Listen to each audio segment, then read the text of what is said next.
welcome back to our Year of the Inner Child.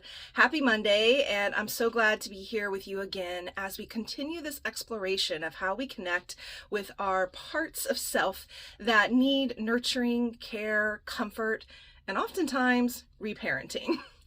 So today we're going to be exploring the conversation of goodbye. I am learning to say goodbye. When I first learned my friend would be leaving, I was wild with grief. I felt like a child afraid of being abandoned, terrified of being alone. I hold my inner child and explain, sometimes you have to learn to say goodbye. Sometimes to a friend, sometimes to somebody who you love, sometimes to a family member. Sometimes we have paths that are going to diverge. But when a relationship isn't growing anymore, you have to let it go. Today, my friend and I have come to a fork in the road. My friend must take one path and I must take the other. I am saddened by the parting, but I rejoice in our ability to go our separate ways, to fulfill our own needs. Our parting need not be forever. Perhaps, farther down the road, our paths will cross again. There's a lot to unpack here, folks. So, first of all, the loss of relationship.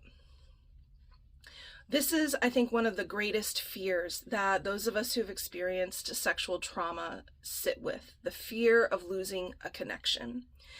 I think that's often born out of the fact that trauma causes us to believe that we aren't very deserving, we aren't worthy.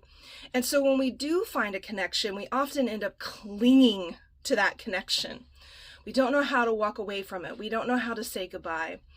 And I've been as guilty of this in my life as anybody else. I stayed in a relationship for 10 years that was abusive because I didn't know how to say goodbye. I also didn't yet have a strong sense of self-worth and what I deserved. And in that relationship, all relationships have challenge and struggle. But there wasn't any sign of growth. There wasn't any sign of movement, right? When the relationship isn't growing anymore, gosh, what a really beautiful way to start to begin to think about, do I stay? Do I go? Do I stay? Do I go? We often sit in that debate. And so I find that really looking at, is the relationship growing, even if there are challenges, even if there are struggles? Or am I just not saying goodbye because I'm scared of being alone, because I'm buying into a belief that I'll never find anything else, that nobody will ever love me again, whether that be a friendship or a relationship. Sometimes it's family that we have to say goodbye to. And sometimes the journey that we've had with goodbyes really shapes our perspective about it. I'm thinking a little bit about fourth grade. I had a little best friend. Her name was Nikki. It's amazing how you'll remember some people and some names, and others, they just scatter away. But Nikki, I remember Miss Nikki because we were besties and we did gymnastics together, and I would go and play at her house pretty much every single day.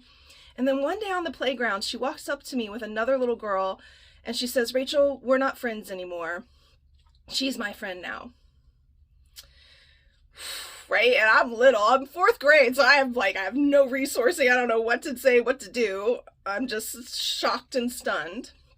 But boy, did that moment stay with me, my little child, for a very long time.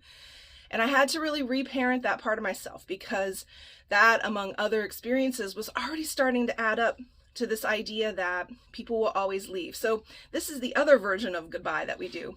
I'm out before you can be out.